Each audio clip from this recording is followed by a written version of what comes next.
right. So hello, everybody. Today, I'm super excited to have this interview with my friend. I've known her for a really long time. We've known each other since we were teenagers. Audrey Addaquay-Corey, and she's a nurse practitioner. She's a psychiatric nurse practitioner. And I wanted to have her on this interview because I wanted to ask her about her path to becoming a nurse practitioner and what that looked like. She's also a mom of 3 beautiful children, a wife. She's a busy woman, right? And how she was able to juggle all of that. So thank you, Audrey, for agreeing to come on here. My pleasure. So, Audrey, tell us a little bit about your journey to, your journey to into nursing, and then ultimately to becoming a nurse practitioner. All right. So my journey into nursing is an interesting one. So I started out college. I knew I wanted to do something with the sciences, right? But I wasn't quite sure exactly what I wanted to do. I knew I wanted to be in the field of medicine. I knew I wanted to do something with being a provider. I knew I wanted to do something with being part of the journey to diagnosing and treating patients, right? And I finished high school in Ghana.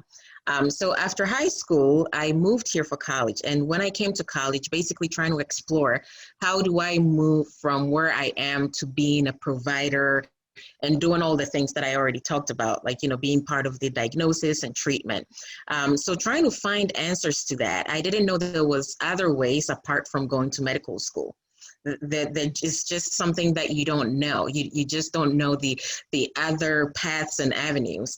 So I started my college years. I was a biology major. And while I was doing biology, my sister, who lived in New York at that time, she was furious. She's like, "What are you going to do with biology major? What if you decide you don't want to go to med school? Then what are you going to do with a biology major?" So basically, we started exploring other ways. So what if I decide I don't want to go the route of medicine, but I still want to be a provider and be able to treat and diagnose and all that. So we decided that being a nurse practitioner would be another way to give me that opportunity, or being going to medical school, or being a physician assistant. So these were the 3 things that I was looking at. And so I chose nursing as my major because I knew other nurses and their life and their schedules and being able to combine family and school looked like it was something that would be possible with nursing. And at a very young age, I got married really young. And so thinking about how do I combine family and marriage and school, thinking about the path to medical school just seems like it wasn't something that was going to be good for me. It just wasn't going to work for me. But thinking about other ways, like either being a nurse practitioner or physician assistant, seeing other people who were doing it, it seems like they were able to juggle all those roles at the same time. So I chose being a nurse practitioner because that just was more in line with my passion, because I wanted to be in nursing, and the ability to be a nurse and a provider, being a nurse practitioner was the only way to do that. Wow.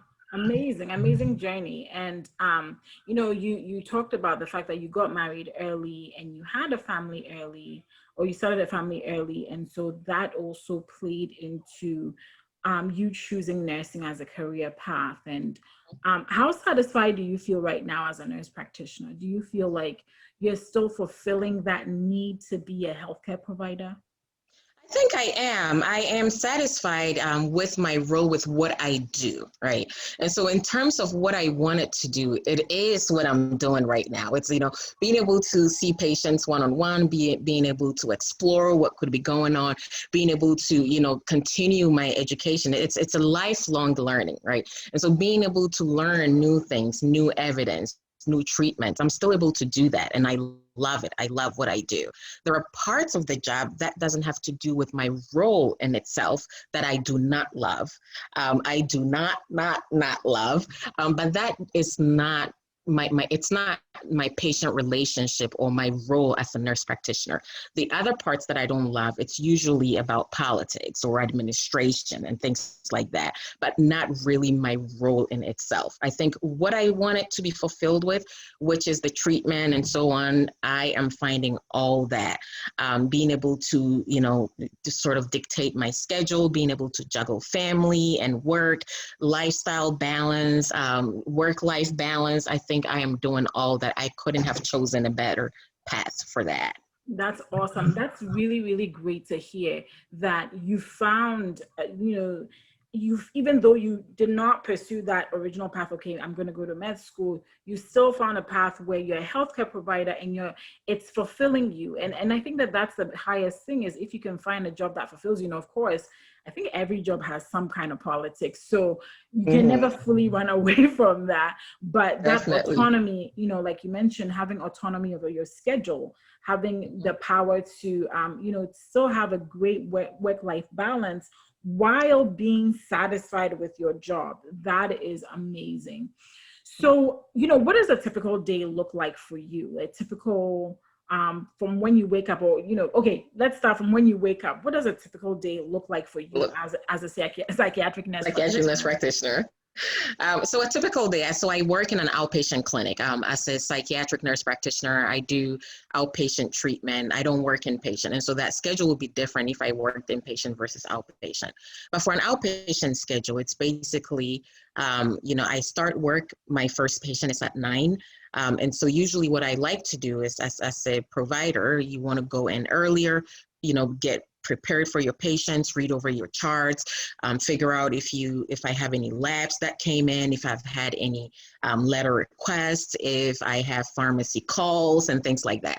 So I will usually go in about an hour before I see my first patient and sort of do all that prep work.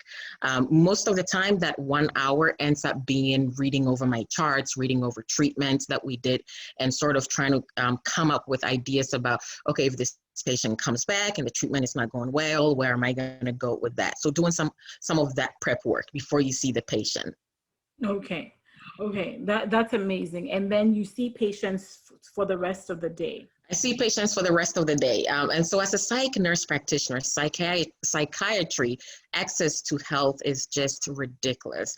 There is such a shortage of psych professionals that no matter where you practice for psych, you're going to be heavily booked. You're going to be booked because there are not enough places, not enough spaces for people to be able to seek care.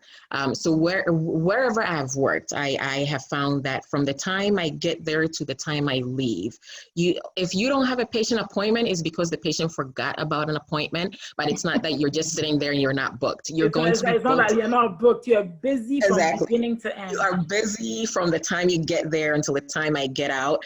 Every clinic has their own timelines, but basically what I'm doing right now, you usually get about 60 minutes for your new patients. So you get an hour for your new patients, and then you get 30 minutes for your follow-up patients. And then in between that time, I do have a lunch time in there. Some providers do not take lunch time because they feel like there is not enough hours in the day to care for patients. But as a psych professional for myself, I feel like I need that 1 hour to take care of myself and my psychiatry needs, so I can do the best that I can for my patients. Absolutely. So that you're the best that you can be. And that's exactly the type of advice you're giving to your patients, right? That they need to be taking care of themselves. Exactly. So that they can take care of others. So it just makes sense. I think sometimes healthcare professionals are the worst at taking their own advice, but I love that you take your own advice. That's amazing. So for a student that wants to pursue the same path as you, what advice would you give them? Like, where should they get started? What major should they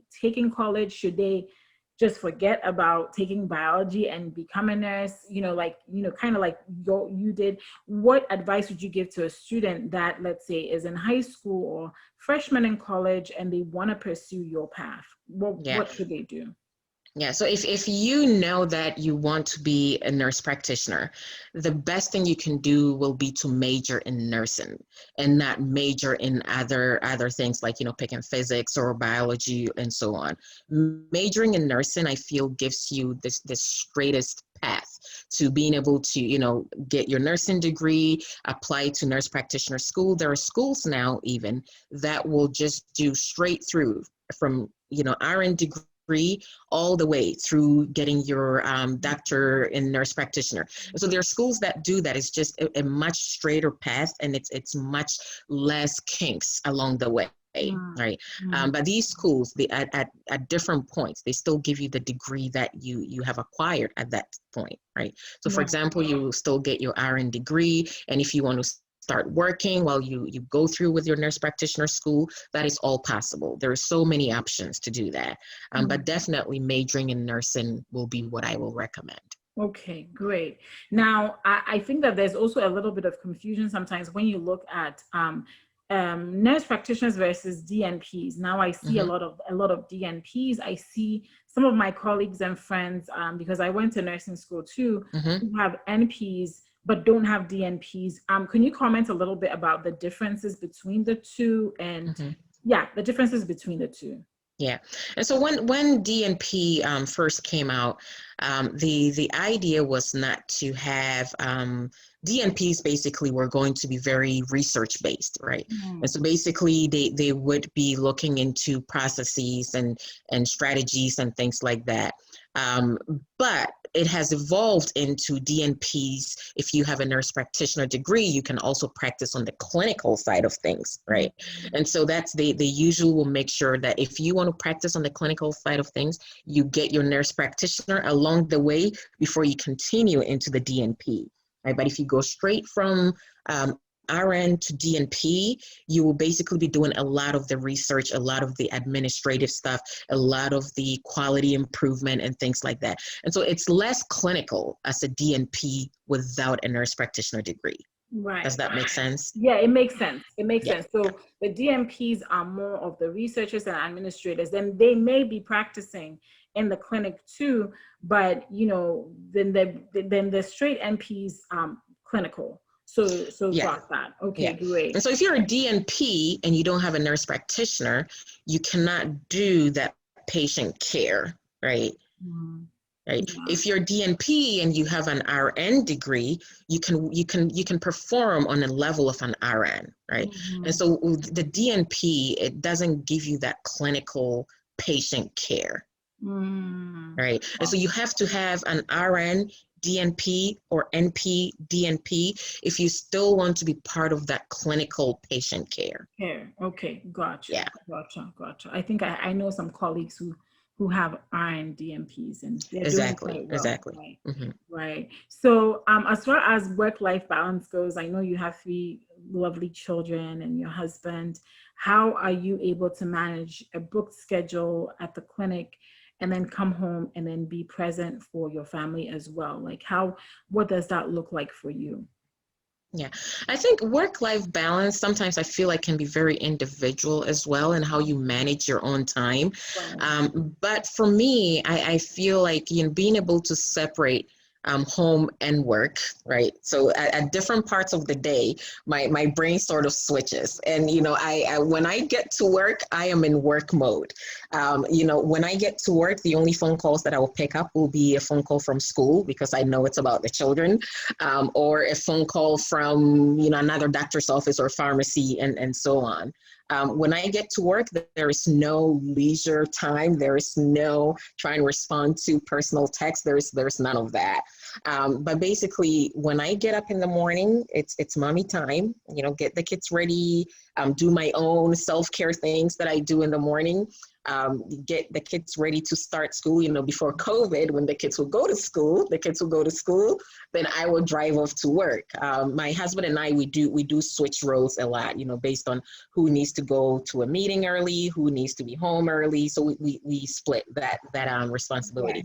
So basically, kids are in school. I am at work, full work mode until lunchtime. Then at lunchtime, I would, check on my personal stuff, make my own doctor's appointments, my kids' dentist appointments. If I need to run out and get a birthday gift for a kid's birthday party on Saturday, during my lunchtime, that's when I do that. And that's why my lunchtime is so important to me, because that is when I use it. That's what I do That's when I do my personal stuff with. Because as you all know, most offices are open 8 a.m. to 5 p.m. And so if you don't have with work, well, I say after 5, but really more like 6, because you do all the other refill requests and calling patients back and so on.